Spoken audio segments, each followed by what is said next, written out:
కీర్తన 3వ మాట, ఒకడు కత్తికి పదును పెట్టున్నట్లు వారు తమ నాలుకలకు పదును పెట్టు.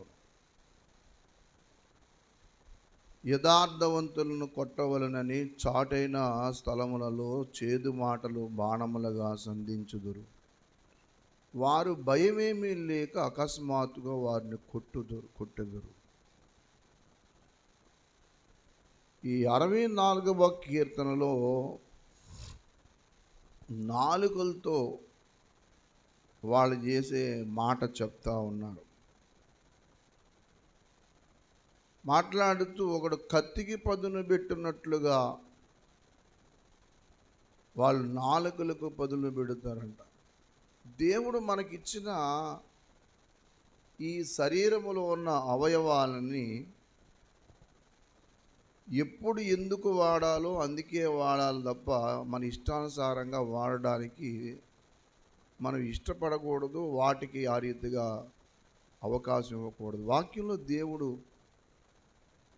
మన శరీరమును దేవుడు ఇష్టానుసారంగా వాడటానికి అయితే ఇవ్వలేదు. అందుకే మన శరీరంలో ఉన్న భాగాలు, ఈ అవయవ నిర్మాణము దేవుడు 2 కారణాల చేత లేదా కొన్ని కారణాల చేత ఏర్పాటు చేశాడు. ఆశ్చర్యకరమైన విషయం ఏంటంటే, ఈ లోకంలో లేదా ఈ సృష్టిలో దేవుడు నిర్మించిన, దేవుడు ఏర్పాటు చేసిన వాటన్నిటిలో మనిషి యొక్క జీవితమే ఒక ఉన్నతమైనది. మనల్ని చాలా చిత్రంగా ఏర్పాటు చేశాడు. అందుకే దావీదు అంటాడు, నీవు నన్ను కలగజేసిన విధము చూడగా భయము ఆశ్చర్యం కలుగుచున్నది. ఒక ఏజ్ వరకు మరి మగపిల్లలు ఒకలాగా ఎదుగుతారు, ఆడపిల్లలు ఒకలాగా ఎదుగుతారు. ఒక ఏజ్ వచ్చిన తర్వాత వాళ్ళు మార్పులు జరుగుతాయి. What a wonderful creation! అద్భుతమైన నిర్మాణం దేవుడు చేశాడు. అందుకే మనల్ని బట్టి దేవుణ్ణి స్తుతిస్తే చాలు. 139వ కీర్తనలో 14వ చరణంలో భక్తుడు అంటాడు, నీవు నన్ను కలగజేసిన విధము చూడగా భయమును ఆశ్చర్యమును కలుగుచున్నవి. ఎంత ఆశ్చర్యంగా కలగజేసావయ్యా! అసలు నా నిర్మాణమే ఒక అద్భుతం. మనిషి యొక్క నిర్మాణము ఈ భూమి మీద దేనికి లేదు. ఒక టైం వరకు పాకుతాడు, బ్రతుకాలం అంతా పాకడం, సరిగ్గా ఒక టైం రాగానే లేచి నిలబడతాడు. ఈ ఏర్పాటు ఎవరు చేయలేదు. అలాగే కోపం వస్తే మన ముఖ కవళికలు ఒకలా మారుతాయి. బాధ వస్తే మన కళ్ళులో నుండి నీళ్ళు వస్తాయి. ఏంటో ఈ యొక్క ఆశ్చర్యం! మనమేమనుకుంటుంటామంటే, నా శరీరము, నా ఇష్టం, నేను ఏదన్నా చేస్తానంటే ఇక్కడే నష్టపోతాం. మనం ఇక్కడే దెబ్బతింటాం. ఒకవేళ మనకి ఎవరు చెప్పిన వాళ్ళు లేరు, మనకు అసలు వాక్యం తెలియదు, మనం ఏంటో మనకి ఎవరు చెప్పలేదు అని అంటే చెడిపోయి తిరుగుతున్నాం అనే దానికి కొంచెం ఎగ్జామ్షన్ ఉంటుంది. అంటే కాస్త వెసులుబాటు ఉండొచ్చు. ఎందుకంటే అయ్యో పాపం వీళ్ళకి తెలియదు, ఎవరు వీళ్ళకి చెప్పిన వాళ్ళు లేరు అని పాడైపోతే దేవుడు చూస్తూ ఊడుకుంటాడు. కానీ మనకి ఒక పక్కన హెచ్చరించేవాళ్ళు, హెచ్చరించే దేవుడు మాట వినబడుతున్నప్పుడు మన అవయవాల్ని పాపానికి అప్పగించడానికి ఒప్పుకోకూడదు. ఎందుకు ఒప్పుకోకూడదు అంటే, దేవుడు మనల్ని కొనుక్కున్నాడట. ఎలా కొనుక్కున్నాడు? ఆయన రక్తం ఇచ్చి కొన్నాడు.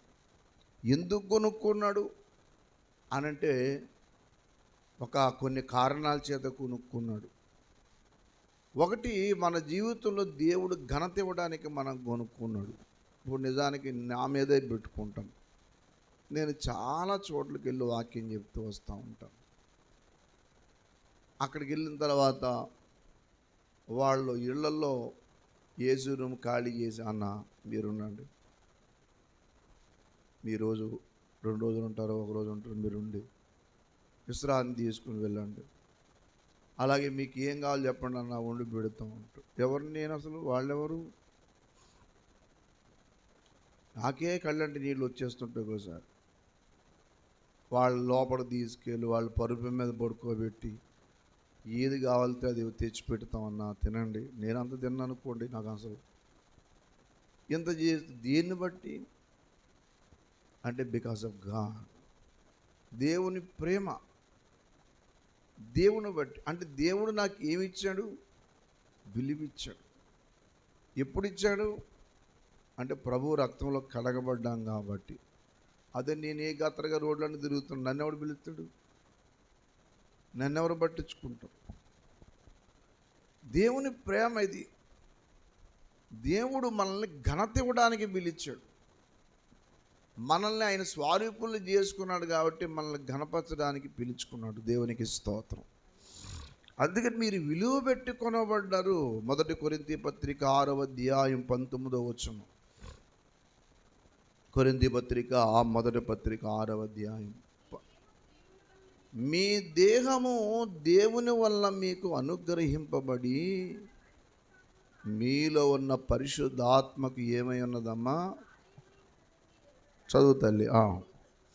మీరు మీ సొత్తు కాదు, విలువ పెట్టి కొనబడ్డారు. మీరు ఎలా కొనబడ్డారు? విలువ పెట్టి కొనబడ్డారు కాబట్టి మీ దేహముతో అది విషయం. వాక్యంలో చెప్తూ ఉంటాడు, మీ దేహాన్ని పాపానికి అప్పగించకండి, దేవునికి అప్పగించుకోండి. ఎందుకు అంటే అవయవాలను ఎలా పెడితే అలా వాడకూడదు. నీ నాలుక, నీ చేతులు, సమస్తాన్ని. కొన్నిసార్లు మన నాలుక ఒక మోసకరమైనది అట. మోసకరమైన నాలుక ఇది. అంటే దాంతో ఎలా మాట్లాడతామో, ఏం మాట్లాడతాం మనకే అర్థం కానట్టు మాట్లాడతాం. 120వ కీర్తన దయచేసి 3వ చరణము చూడండి. అది ఏ నాలుకమ్మా? మోసకరమైన నాలుక ఏమి చేయను? మోసకరమైన నాలుక. 2వ మాట కూడా చూడండి. యెహోవా అబద్ధవాడు పెదవుల నుండి మోసకరమైన నాలుక నుండి నా ప్రాణాన్ని ఏం చేయి? విడిపించు. ఇందుకు ఎవరితో చెప్తున్నాడని ఈ మాట? ఎవరితో చెప్తున్నాడంటే తన గురించి తనే చెప్పుకుంటున్నాడు. నాలుక చాలా ప్రమాదకరమైంది. నాలుక రుచుల కోసం, జిహ్వా రుచి కోసమే ఎదురు చూడటమే కాదు, ఆ నాలుక మాట్లాడకూడనివి, ఈ నాలుక ఉపయోగించకూడని చోట్ల ఉపయోగిస్తూ చేస్తాం. నీ నాలుక మందు తాగటానికి దేవుడు ఇవ్వలేదు. నీ నోరును పాపానికి వాడడానికి దేవుడు ఇవ్వలే. ఆయన్ని స్తుతించడానికి ఇచ్చాడు. కాబట్టి కొన్నిసార్లు ఈ నాలుక అదిరిపడుతూ ఉంటుందట. ఇది పాప ప్రపంచము అన్నాడు యాకోబు పత్రిక 3వ అధ్యాయము. యాకోబు పత్రిక 3వ అధ్యాయము దయచేసి అందరూ చూడండి. 4వ మాట. 3 గుర్రములు మనకు లోబడుటకే నోటి కళ్ళెం పెట్టి వాటి శరీరం అంతా త్రిప్పునదుము కదా.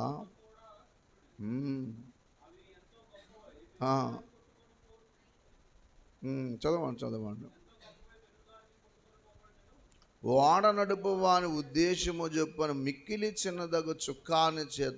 అంటే ఇంత పెద్ద వాడ చిన్న చుక్కాని చేత ఏం చేయొచ్చు? దాన్ని ఎటుబడితే తిప్పొచ్చు. కానీ 5లో మాట్లాడతాడు, నాలుక అలాగుననే నాలుక కూడా చిన్న అవయవమైనను బహుగా అదిరిపడద్దట. అంటే అదిరిపడద్దని దానికి నెంబర్ వేసాడా అక్కడ? అతిశయం. నా అంత గొప్పది లేదనుకుంటుందంట. అదే ఒక్కోసారి మనిషి చెప్తే నేను లేకపోతే ఎలా మాట్లాడతావు? నేను లేకపోతే బూతులు ఎలా మాట్లాడతావురా? నేనే లేకపోతే నీకు రుచి ఎలా తెలుస్తుంది? ఈ నాలుక చాలా ప్రమాదకరమైన అవయవం అన్నాడు 5లో 6లో. నాలుక అగ్నియే, పాప ప్రపంచమే. అది అసలు విషయం. సర్వ శరీరానికి మాలిన్యం వచ్చేది దేని ద్వారా చెప్పండి? నాలుక ద్వారానే. ఆ నాలుగుతో అసలు నాలుక సరిగ్గా పని చేయకుండా సైకిల్తో బ్రతికేసే బ్రతికి ఏదైనా ఇస్తే దేవుడు బాగుండి అనిపిస్తుంది. ఎందుకు తెలుసా? ఒరే తాగటానికి రారా అనే మాట రాకుండా ఉంటే ఆడు దాన్ని ఎలా చెప్తాడు అంటే, మోగ భాష ఉందనుకోండి, అది వేరే విషయం. డఫండం లాంగ్వేజ్ కూడా ఉంది, ఏళ్ళు అది చెప్తూ ఉంటాం. ఆ లాంగ్వేజ్తో కలిసి చెప్పుకున్నా కానీ చాలా మట్టుకు పాపానికి దూరంగా ఉండొచ్చు. కానీ ఈ నాలుక మాత్రం చాలా ప్రమాదకరమైనది. అగ్ని అన్నాడు. అతిశయిస్తుందట అది. ఎక్కడ లేని అతిశయం దానికే వస్తుంది. అందుకే నాలుకని ఎప్పుడూ కూడా మానవుడు స్వాధీనం చేసుకొని దాన్ని సాధు చేయటము మానవుడికి సాధ్యం కాని విషయం. అందరూ అన్నిటినీ స్వాధీనం చేసుకున్నారు కానీ మనుషులు కొన్ని వాటిని స్వాధీనం చేసుకోలేకపోయారు.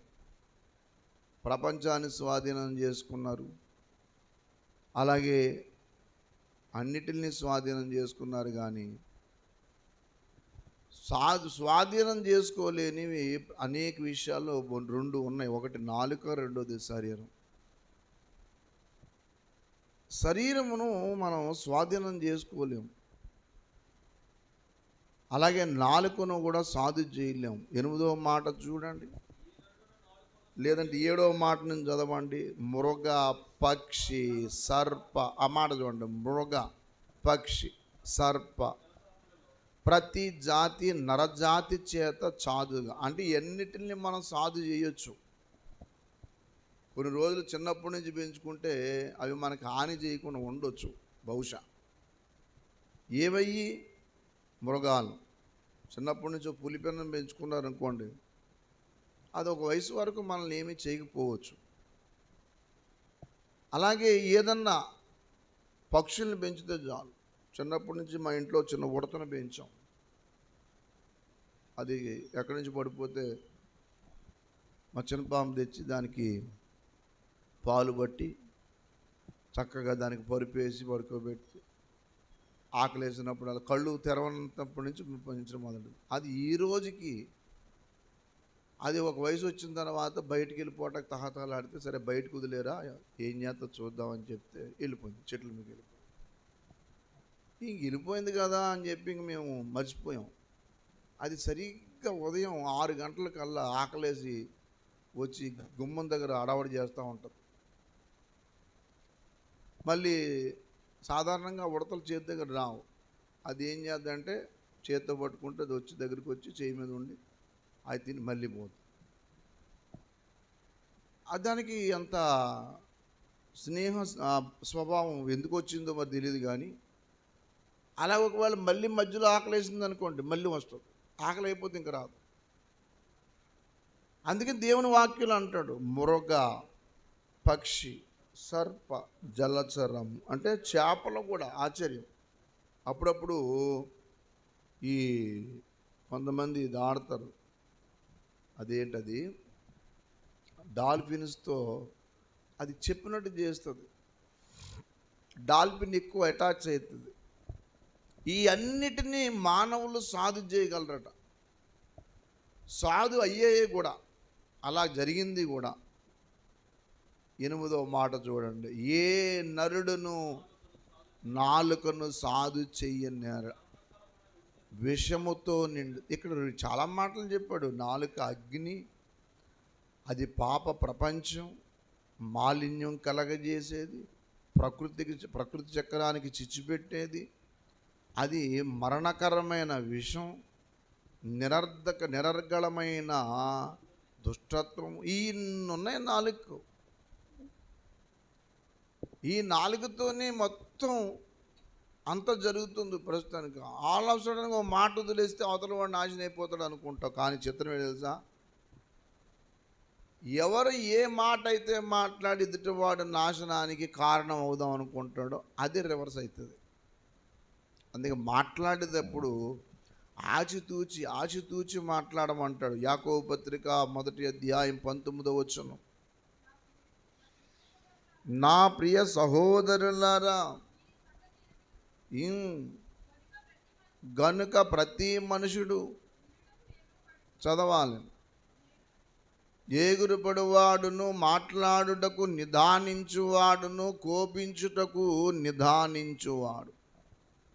మాటకి కోపానికి లింక్ ఉంటుంది. అప్పుడప్పుడు ఇంట్లో గొడవ అవుతుంది.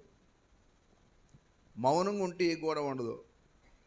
మాట్లాడేటప్పుడు అదిగో ఆ మాట మాట్లాడొద్దన్న నేను అంటాడు.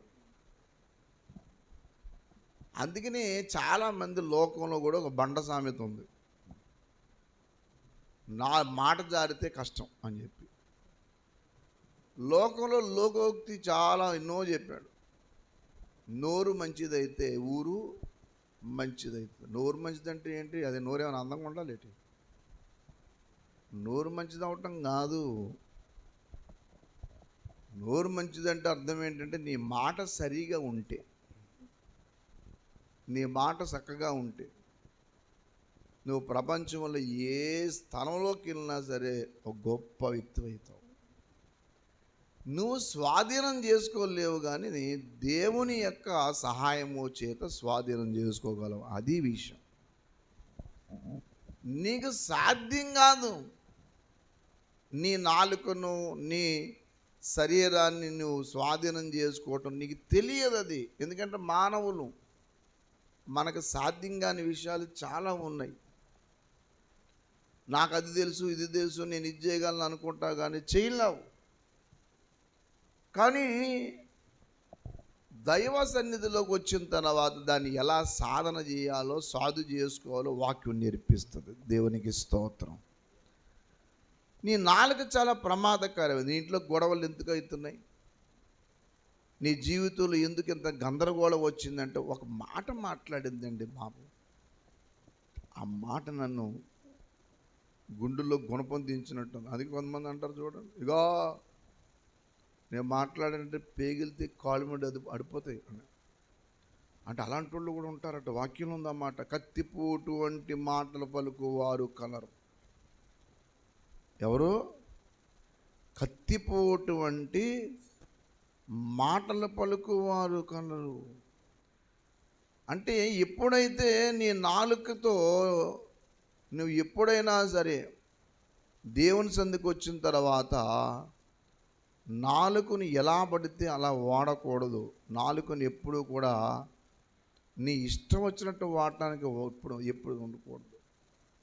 మరి ఏం చేయాలా? ఆ నాలుకను నువ్వు ఏం చేయాలి తెలుసా? నాలుక చాలా ప్రమాదకరమైందండి. దయచేసి సామెతల గ్రంథము 12వ అధ్యాయము 18వ మాట చూడండి. అది సామెతలు 12:18. కత్తిపోటు వంటి మాటలు పలుకువారు కలరు. దేవునికి స్తోత్రం. జ్ఞానుల నాలుక ఆరోగ్యదాయకం. కత్తిపోటు వంటి మాటలు పలుకువారు. నీ మాట వల్ల ఇన్ని గొడవలు. ఒకడు ఫుల్గా దాగొచ్చి ఏం మాట్లాడతాడో అర్థం కాదు. ఒక్కొక్క ఆవిడ ఖాళీ కూర్చుని ఎవరో నేర్తారు. కొంతమంది చూడండి, గొడవలు పెట్టుకునేటప్పుడు ఇగో ఇలా మాట్లాడు, ఇలా మాట్లాడితే ఏటట మాట్లాడేది. మనం కొన్ని మాటలు మాట్లాడకూడదు, మాట్లాడక ఛాన్స్ ఇవ్వకూడదు. నీ నాలుక ఆరోగ్యదాయకంగా ఉండాలి ఎప్పుడూ కూడా. అందుకని కానీ నా నోటికి ఏదో వస్తుంది మాట్లాడతాను సార్ అంటే నాలుక నువ్వు స్వాధీనం చేసుకునే ఆ ప్రాక్టీస్ ఇంకా నువ్వు చేయలేదన్న మాట అయితే. మూర్ఖుల నాలుక ఒకలా ఉంటుంది, జ్ఞానుల నాలుక ఇంకోలా ఉంటుంది. సామెతల గ్రంథము 10వ అధ్యాయం 20వ మాట చూడండి. నీతిమంతుల నాలుక ప్రశస్తమైన వెండి వంటిది. నీతిమంతుల నాలుక ప్రశస్తమైన వెండి వంటిది.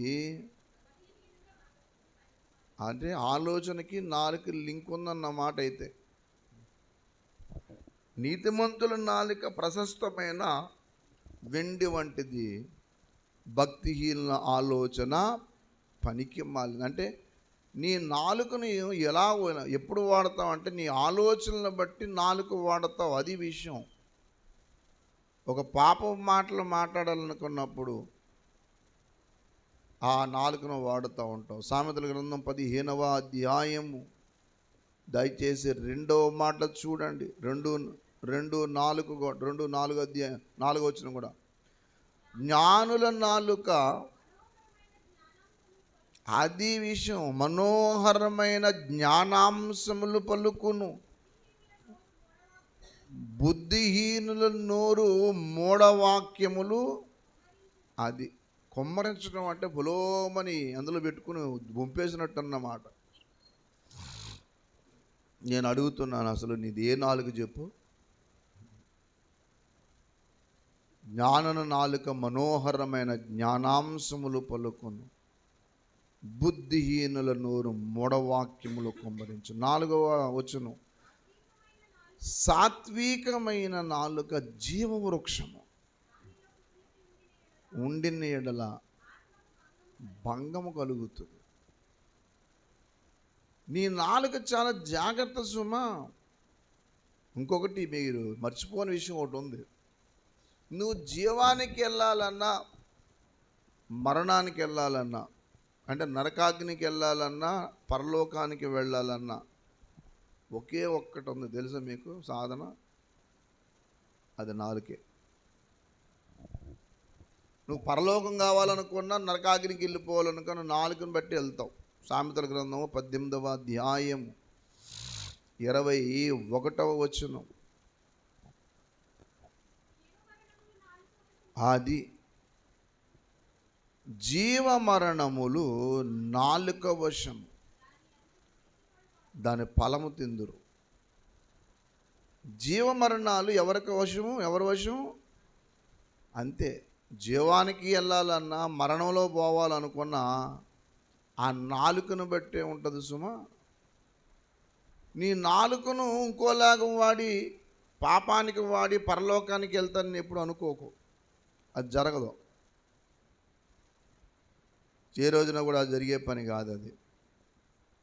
అందుకని భక్తి జీవితంలో నాలుకను వాడటము చాలా ముఖ్యమైన, సరిగ్గా వాడటం చాలా అవసరమైంది. సామెతల గ్రంథము 25వ అధ్యాయము, సామెతల గ్రంథం 25వ అధ్యాయము 23వ మాట చూడండి. గాలి వాన. ఉత్తరపు గాలి వాన బుట్టించును, కొన్నెగాని నాలుక కోపదృష్టి కలిగించును. ఉత్తరపు గాలి వాన పుట్టించును. వర్షం రావాలంటే ఏ గాలి కావాలి? ఉత్తరం గాలి కావాలి. ఉత్తరం గాలి వచ్చినప్పుడు ఏమైందంటే వర్షం కురుస్తుంది. అలాగే కోపదృష్టి రావాలంటే కొండగా నాలుగుంటే చాలు. వీడి మాటలు అక్కడ, అక్కడ మాటలు ఇక్కడ చెప్పి కొండలు చెప్తుంటారు కొంతమంది. అందుకే చాలామంది అంటారు నాలుగు భుజాన్ని వేసి తిరుగుతారమ్మా అని. మరి నాలుగు తీసి భుజం మీద ఎలా పెట్టుకుంటారో నాకు తెలియదు. కానీ నాలుగుతో నువ్వు శ్రేష్టమైన మాట పలకవలసిన వ్యక్తివి నీవు. కానీ ఆ నాలుగునే ఏం చేస్తావంటే పాడు చేసుకుంటావు. అందుకని బైబిల్లో నాలుక, సాత్వికమైన నాలుక ఎముకలను ఏం చేస్తుందంటే నలగొట్టును. అంటే అర్థం ఏంటంటే సరి చేస్తుందని అర్థం. అదే సామెతలు 23, 25, 15 చూడండి.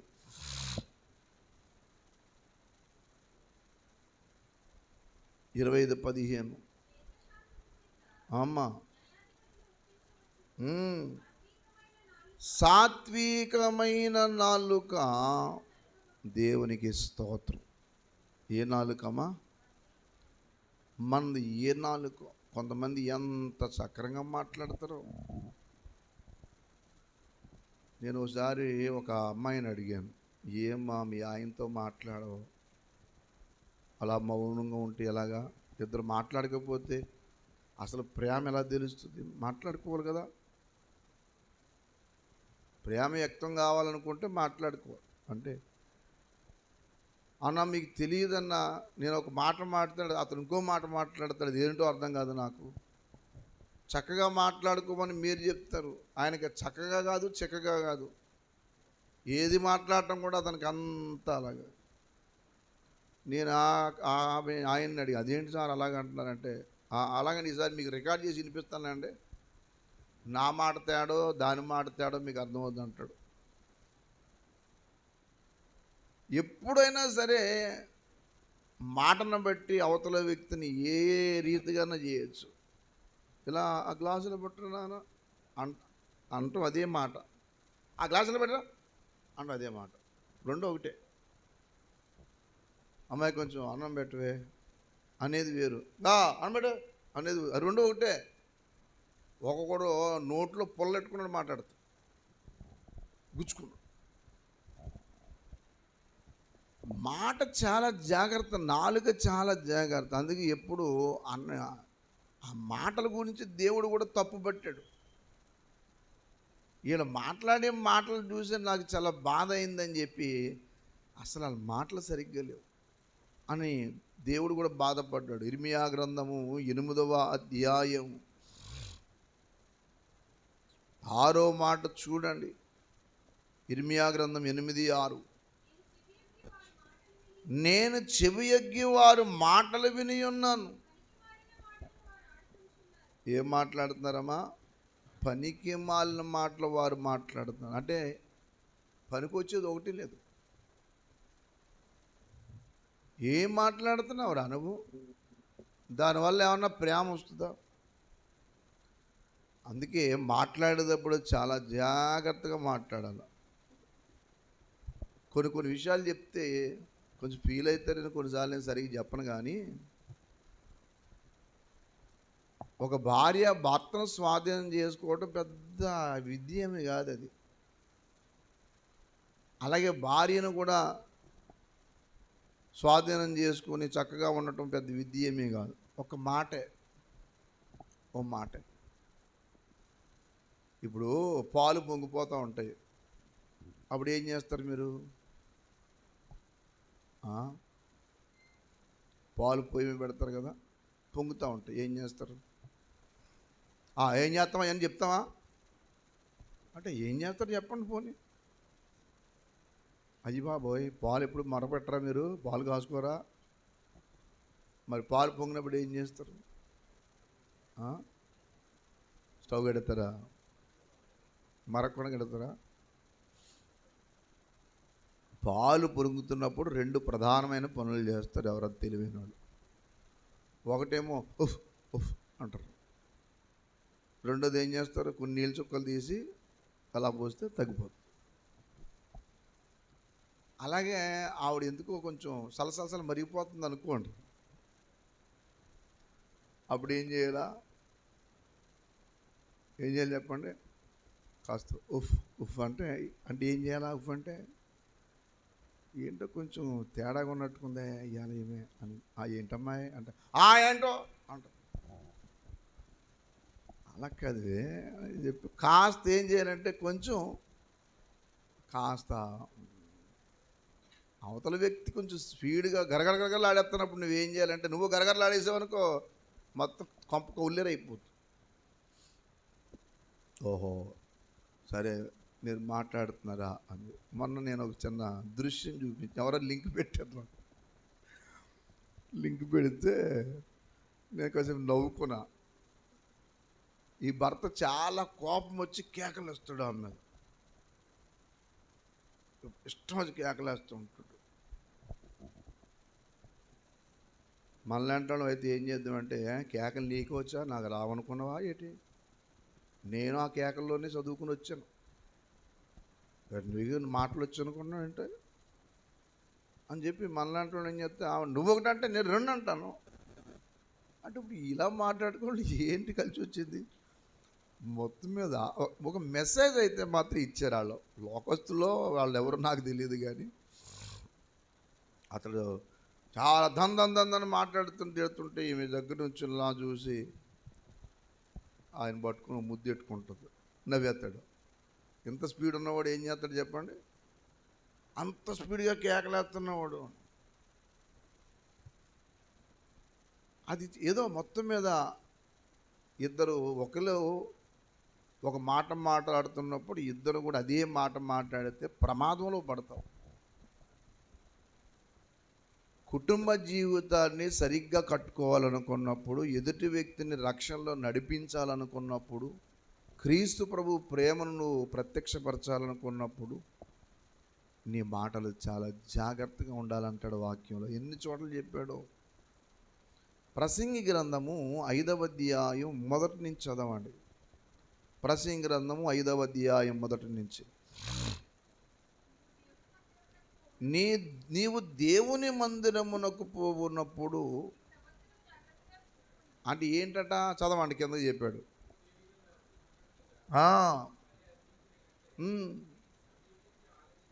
శ్రేష్టం దుర్మార్గ పనులు చదవాలి.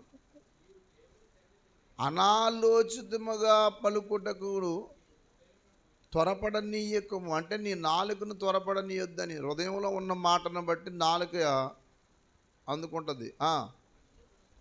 అది నీ నోటిని కాచుకొమ్ము. దేవుడు ఆకాశమందు ఉన్నాడు, నువ్వు భూమి మీద ఉన్నావు. నీ మాటలు విస్తారంగా ఉండాలన్నాడా? అంటే ఏంటి అర్థం? నీ మాటలు బాగా వినండి, నేను కొన్ని విషయాలు చెప్తాను. ఏది మాట్లాడాలో అదే మాట్లాడాలి, ఎప్పుడు మాట్లాడాలో అప్పుడే మాట్లాడాలి, ఎక్కడ మాట్లాడాలో అక్కడే మాట్లాడాలి, ఎవరితో మాట్లాడాలో వాళ్ళతోనే మాట్లాడాలి. అడ్డమైన వాళ్ళందరితో మాట్లాడకూడదు. నేను 4 చెప్పా. నేను చెప్పండి. ఏది మాట్లాడాలో, ఈ మాట ఈయనకి కొంచెం కష్టంగా ఉంటుంది కాబట్టి ఈ మాట నేను మాట్లాడకూడదు అని నిర్ణయించుకో. ఈ మాట మాట్లాడుతుంటే మా ఇద్దరికి గొడవ వస్తుంది కాబట్టి అది మానేస్తే మంచిది. అంతేగాని అవతలవాడు ఏదైతే నాకెందుకు, నా మాట విధానం నాదే అన్న మూర్ఖత్వంతో ఉన్నావు అనుకో, జీవితానికి అర్థం ఉండదు. కాబట్టి దేవుని వాక్యం మనల్ని సరిచేస్తుంది. మారు మనసు పొందని క్రితం, రక్షణ లేని క్రితం మన నాలుకలు ఎలా పడితే అలా వాడడం, మాటలు మాట్లాడడం, పాపానికి సంబంధించిన పనులు నాలుకతో చేసావు నువ్వు.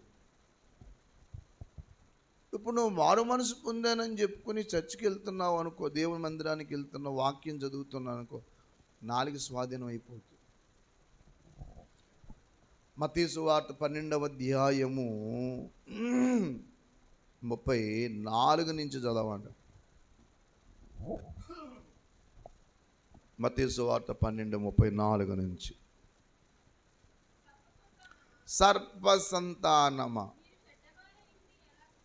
ఎలాగూ మంచి మాటలు, అది విషయం.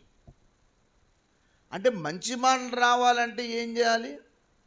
మంచివాడు అవ్వాలి. అల్పుడిప్పుడు పలుకు ఆడంబరముగాను, సజ్జనుడు పలుకు మాట్లాడరేమండి, సజ్జనుడు పలుకు చల్లగాను. ఇంకలేదా ఏమండి? అనువుగాని చోట అధికులమై ఉండరాదు.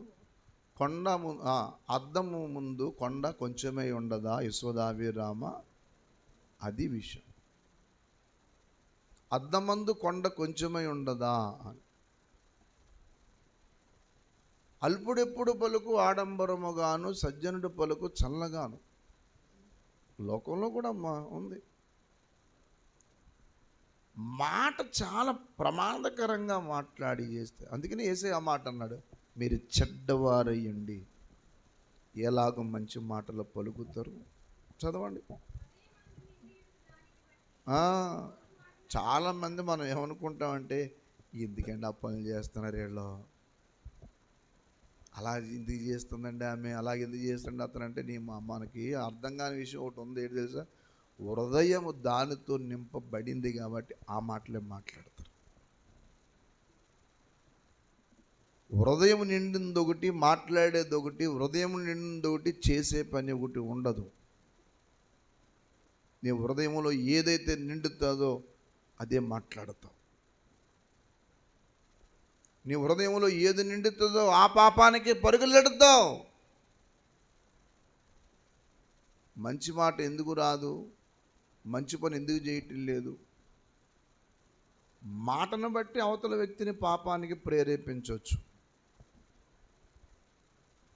మాట అవతల వ్యక్తిని పాపము నుండి తప్పించవచ్చు. చాలామందికి ఈ విషయం అస్సలు ఇష్టం ఉండదు. ఏది పడితే అది మాట్లాడతాం. అలా మాట్లాడొద్దు అంటాడు వాక్యం. చదవండి.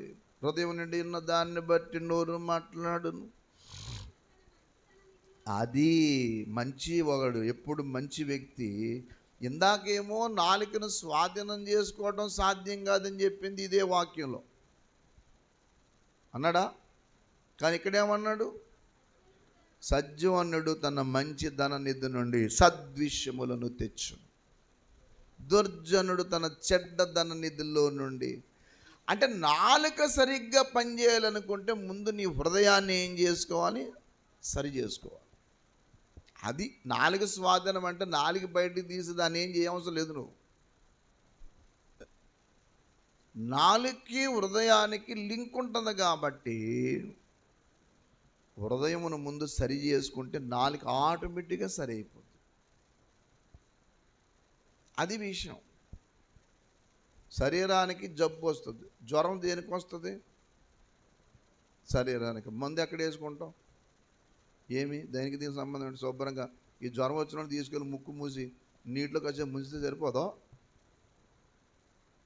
ములగరా, జ్వరం తగ్గుద్ది, మురుగు అని చెప్పి ముంచితే అటు చచ్చి ఊరుకుంటాడు.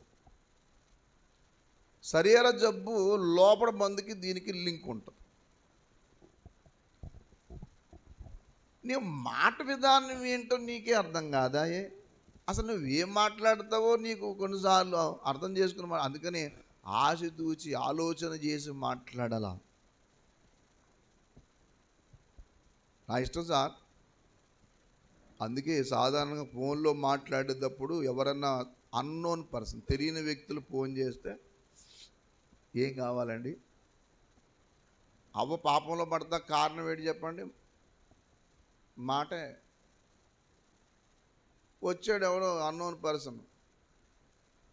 ఇది నిజమా అంటే ఏడు నిజం. ఎవరు నువ్వు? మా ఆయన ఉన్నాడు, ఆగు. ఏమండి చూడండి ఎవరో కొత్త వ్యక్తి వచ్చాడు అనకుండా ఇవి సంభాషణ పెట్టేసింది. సంభాషణ మొదలెట్టేటప్పటికి అంతే బాగా. అందుకని కొంతమందికి ఏం మాట్లాడాలో అది మాట్లాడకూడదు అన్నీ మాట్లాడి అందులోకి మీ ఫోన్ నెంబర్ ఇస్తారేట ఒకసారి. మరి మాటలు ఎక్కువైతే అదే వెళ్తుంది. అందుకే ఎక్కువ ఎప్పుడు కూడా ఏ రోజున కూడా ఎవరితో కూడా అనవసరంగా ఎక్కువ మాట్లాడడానికి టైం కేటాయించవద్దు. పాపంలో పడతాం.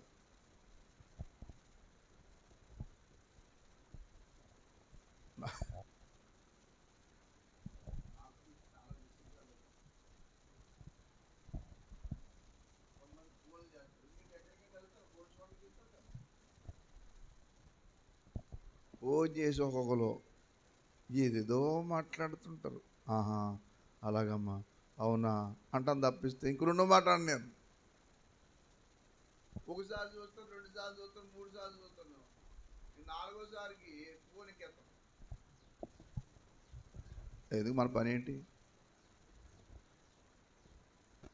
వాకింగ్ కొరకు ఇంకో కొరకు దేనికోసమో చేస్తే మనం ఫోన్ మాట్లాడతాం.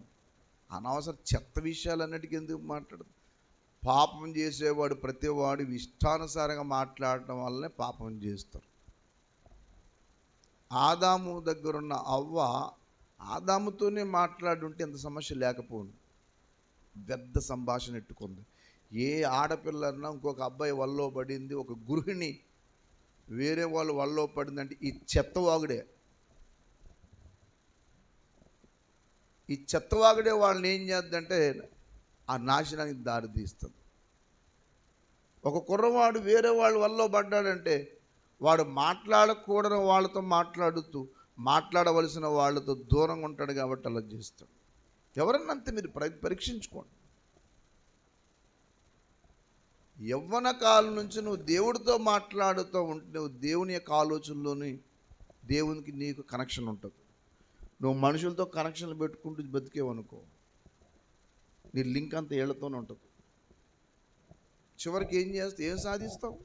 ఏం సాధించేది ఏముండదు. వారు కూలిపోవడానికి నాలికే కారణం అంటాడు. నీ మాటను బట్టి, అదే మత్తయి సువార్తలో నీ మాటను బట్టి నీతిమంతుడు అని తొందుదు, నీ మాటను బట్టి అపరాధు అని. అది ఇంకో మాట అన్నాడు 36లో, మనుషులు పలుకు వ్యర్థమైన ప్రతి మాటను గూర్చి విమర్శ దినమందు నీకు నోటుకొచ్చింది కాబట్టి ఎటు పడితే మాట్లాడక. చాలా ఇళ్లలో గొడవలు ఎందుకైతే తెలుసా? ఇదే కారణం. ఒక మాట ఏదో మాట్లాడి వదిలేసి అక్కడితో మాట్లాడకు. వ్యర్థమైన దానివల్ల ఏంటి కలిసి వచ్చింది? ఇప్పుడు ఇది మాట్లాడతాం ఏంటంట, గందరగోళ స్థితికి దిగజారిపోవడానికి చాలామంది జీవితాలు ఈ నాలుకను స్వాధీనం చేసుకోలేకపోవటమే. ఊరికి ఎదురుపడుతుంది. భక్తిపరుడికి నువ్వు భక్తిపరురాలువో భక్తిహీనురాలువో లేదా భక్తిపరుడువో భక్తిహీనుడో తెలియడానికి నీ మాటను బట్టి తెలిసిపోతుంది. భక్తిపరుడేమో ఎన్ని మీద పడ్డా కూడా మౌనంగా ఉంటాడు. భక్తిహీనుడు నాలుక ఇందా చెప్పాడు కదా, అదిరిపడిపోతుంటుందంట. మందిరానికి వచ్చి పాటలు పాడి ప్రార్థన చేసినంత మాత్రం భక్తులు అనుకున్నారు కనుక మీరు పొరపాట్లు పడిపోతారు. అతడు మాట తీరును బట్టి వాళ్ళని భక్తిపరుడువో భక్తిహీనుడో నువ్వు చెప్పవచ్చు. భక్తిహీనుల మాటలు చిక్కులు పెడతాయి. ఇక్కడ మాట అన్నాడు చూడండి 64 కీర్తనలోనే, చేదు మాటలు అన్నాడు. 4వ మాట 64:4, యథార్థవంతులను కొట్టవలని చాటైన స్థలములలో చేదు మాటలు బాణములుగా. ఎందుకు వచ్చి నీకు ఆ మాటలు? కారణం ఏంటి? వారు దురాలోచన, అన్ని దురాలు. చివరికి అనుకుంటారంటే వీళ్ళు మేము ఏదో సాధిద్దాం అనుకుంటారు, కానీ చెప్పాడు తెలుసా మీకు, వాళ్ళు కూలిపోవడానికి కూడా ఈ నాలుగే కారణం. 8వ మాట చూడండి, వారు కూలిద్దరు, వారు కూలుటకు వారి నాలుకే. ఇప్పుడు చెప్పండి ఎందుకు నాశనం అయ్యారు? ఒక్కొక్కరు ఈ పగిలిపోతూ ఉంటుంది. ఎందుకు పగులుద్ది? మాట్లాడకుండా మౌనంగా ఉంటే ఆ గొడవ లేకపోండి. మాట్లాడి నోటి మాట ఒంటికి నష్టం అంటారు. నోటి మాట ఒంటికి నష్టం తెస్తుంది. అందుకే ఎప్పుడూ కూడా అన్నెసరీ టాక్స్ ఎప్పుడు మాట్లాడకూడదు. దీనివల్ల ఏంటి మీరు బాగా గుర్తుపెట్టుకుని చివరి మాట చెప్పి నేను ముగిస్తాను. మాట మన జీవితానికి నష్టం కలగజేసిన, మాట దేవుని నామానికి అవమానం కలగజేసిన, మన మాట ఇతరుల యొక్క వ్యక్తిత్వానికి డ్యామేజ్ లేదా అది కూడా ప్రమాదం తెచ్చిపెట్టిన, ఇట్లాంటివన్నీ ఎప్పుడు మనం చేయకూడదు. మనకి ఇతరులకు దేవుడికి నష్టం వచ్చే మాటలు ఎప్పుడు. కొంతమంది కూర్చుంటారు, కొంతమంది కూర్చుని ఏం చేస్తారంటే, ఇగో అక్క ఫలానా ఆవిడ సంగతి తెలుసా? ఏంటది? అదేనక్క. ఏంటదంటే వదిలేక తర్వాత చెప్తానని ఈ మనసులో ఒకటి ఆడేస్తుంది. ఇంకా ఈ మలుకుంటుందమ్మా. ఈవిడ ఇంకో దానికి వెళ్ళి, ఇగో ఫలానా ఆమె చెప్పింది తెలుసా అంటే, ఏం చెప్పిందని అంటే, అమ్మ చాలా దారుణం అంట. ఎవరో అంటే ఫలానా. ఇప్పుడు చూసారు మీరు, చూడటం ఏంటి అందరూ చెప్పుకోండి, నీకు వినబడలేదా? ఇది సోది. నీకు ఎందుకు దానివల్ల ఏంటి కొంతమంది ఇంకొకళ్ళు కొంతమంది ఎవరి గురించి అన్నా ఇంత తెలిస్తే వీళ్ళకి తెలియంది ఇంకో 4 అల్లి ఏంటనే ఇంకా చూడండి 10 వెళ్ళి చెప్పేవారికి నిద్ర రాదు వీళ్ళకి. ముసలమ్మ ముచ్చట్లు కట్టి పెట్టి పరిశుద్ధ గ్రంథాన్ని చేతబట్టి దీక్షతో నడుము కట్టి తలుపు తట్టి లేనిపోని మాటలు చెప్పమ్మా, బూతులతో నిండు పెద్దమ్మా. ఇదా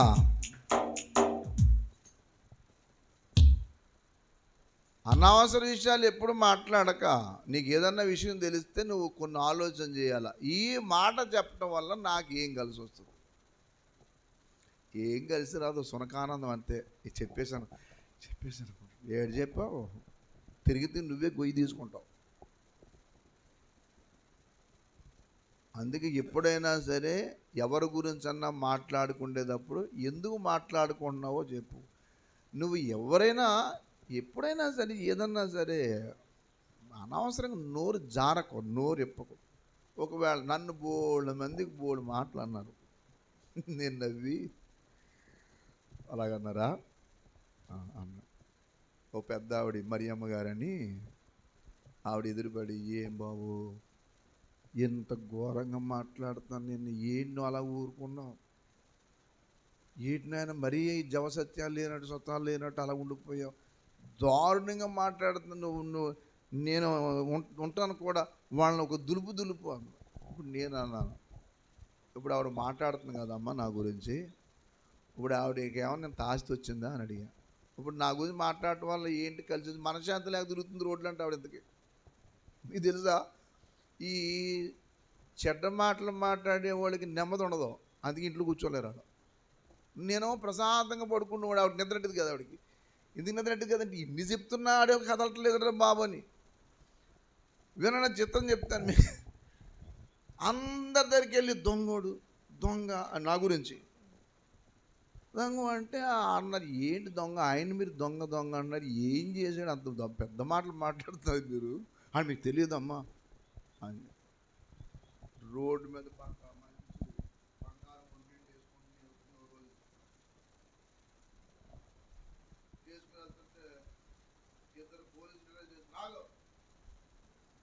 ఆగు అని చెప్పి ఆపించి, ఏటెలా వెళ్తున్నావు ఇంత బంగారం వేసుకుని, ఇప్పుడు మా ఎస్ఐ గారు మమ్మల్ని పంపించారు, ఇలా బంగారం వేసి స్త్రీలు ప్రమాదం జరుగుతుందని చెప్పొచ్చు, తీసేసి మూట కట్టి సంచిపెట్టుకో అని చెప్పి మొత్తం ఒంటి మీద ఉన్న బంగారం అంత ఇప్పించి మూట కట్టి సంచులు వేశారు.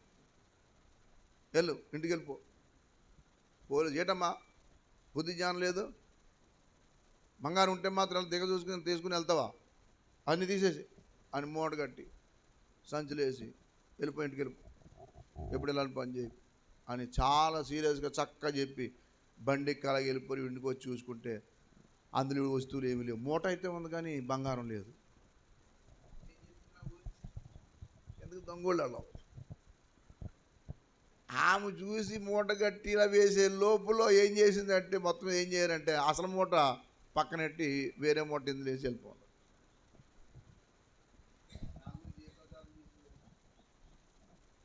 దొంగ దొంగ ఏంటి దొంగతనం చేసింది నేను, ఏంటి నేను చేసినని మోసం. ఇతరుల గురించి నువ్వు అనవసరంగా కొన్ని మాటలు మాట్లాడినప్పుడు నువ్వు ప్రమాదంలో పడతావు.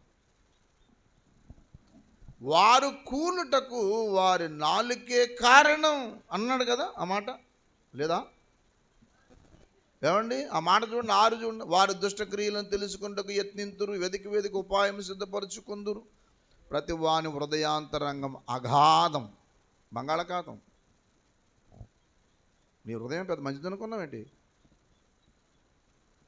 మామూలుగా ఉండవు నువ్వు. దేవుడు బాణములతో వారిని కొట్టును, వారు ఆకస్మికముగా గాయపరచబడుతురు. అనుకుంటారు వీళ్ళు మేము చేసిన వాడిని ఏదన్నా నేసం. ఒకడు వచ్చి ఇక్కడ అన్నాడు నన్ను, ఎవడో ఈ దొంగ స్థలాల ఆక్రమించుకు వచ్చేవరా రా, ఒరే అసలు నా సంగతి ఏం తెలుసురా నీకు? అసలు నన్ను అంటానికి ఎంత ధైర్యం నీకు? అసలు నా ఎదురుగుండా మాట్లాడడానికే చాలామందికి భయం అయ్యి, అలాంటిది నన్ను మళ్ళీ ఫేస్బుక్లో పెడుతున్నాడు. పెట్టు.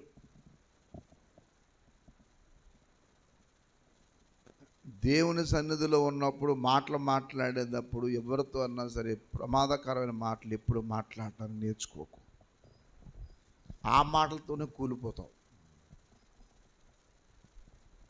ఏ మాటలతో అయితే నువ్వు బతుకుదాం అనుకుంటావో అవి ప్రమాదకరమైన మాటలు అయితే ఆ మాటలతో నష్టం తెచ్చుకుంటావు. ప్రభు శరీరం రక్తం తీసుకునే ప్రతి వ్యక్తి నేర్చుకోవాల్సింది ఏంటి తెలుసా? నోటిని నాలుకను భద్రము చేసుకున్నవాడు శ్రమల నుండి. సామెతల గ్రంథము 21:22. సామెతల గ్రంథము 21వ అధ్యాయము 23 అనుకుంటా, చూడండి. అది నోటిని నాలుకను భద్రము చేసుకున్నవాడు దేవునికి స్తోత్రం. అందరు నా వెనకాల చెప్పండి. నోటిని నాలుకను భద్రము చేసుకున్నవాడు శ్రమల నుండి తన ప్రాణమును కాపాడుకొనును. దేన్ని భద్రం చేసుకోవాలా? బైబిల్లో ఇదే సామెతల గ్రంథంలో కొన్ని వాటిని భద్రంగా కాపాడుకో అన్నాడు. ఒకటేమో హృదయాన్ని. 4వ అధ్యాయము 24 చూడండి. సామెతలు 4:24, 23. నీ హృదయములో నుండి జీవదారులు బయలుదేరును. అద్భుతం ఏంటి తెలుసా మీకు? ఇది 23వ వచనమే, అది 23వ వచనమే. సామెతలు 4:23 భద్రంగా కాపాడుకునేది హృదయం. సామెతలు 21:23 ఏడు చెప్పండి? భద్రం చేసుకో. భద్రం అని పేరెట్టుకుంటే కుదరదు. నువ్వు చాలా జాగ్రత్తగా ఉంటావు, నేర్చుకో. ఒక అమ్మాయి పేరు చాందిని. దాని ముఖం ఎంతోమందిని ఆరిపేసింది. చాందిని అంటే ఏంటి తెలుసా? వెలుగు. చాందిని పేరే కానీ అందరి జీవితాలు చీకటి అన్నాడు. మాట్లాడు. ప్రమాదంలో పడకుండా జాగ్రత్తగా చూసుకో. నోటిని నాలుకను భద్రం చేసుకో. ఇహలోక శ్రమల నుండి పరలోక అనేది నిత్యత్య ఎటర్నల్ లైఫ్లో నరకాగ్ని వెళ్ళకుండా, అక్కడ శ్రమల పాలు అవ్వకుండా నీ నోటిని నాలుగు భద్రం చేసుకో. అలాంటి కృప దేవుడు మనందరికీ దయచేయనుగాక. మోకరించండి, ప్రార్థన చేసుకుందాం. మోకరించండి, ప్రార్థన చేద్దాం. ప్రియమైన, కళ్ళు మూసుకోండి అందరూ. నీ మాటలు పరిశుద్ధంగా ఉన్నవా? నీ నాలుక పరిశుద్ధంగా ఉన్నదా? నీ ఆలోచన పరిశుద్ధంగా ఉందా? వారు కూలెదరు, వారు కూలటకు వారి నాలుకే కారణము. మీరు చెడ్డవారై ఉండి ఎలాగూ మంచి మాటలు పలకగలరు? భక్తిహీన నాలుక అనవసర విషయాల మాట్లాడతారు. నేను చెవియొగ్గి వారు మాటలు విని ఉన్నాను, పనికి మాలిన మాటలు వారు ఆడుకొనుచున్నారు. నేను ఏమి చేసేదనని చెప్పి తన చెడుతనమును గురించి పశ్చాత్తాపడువాడు ఒకడునూ లేడు అన్నాడు. ఏ రోజునన్నా నేను పొరపాట్లు మాట్లాడాను తండ్రి, నన్ను క్షమించు.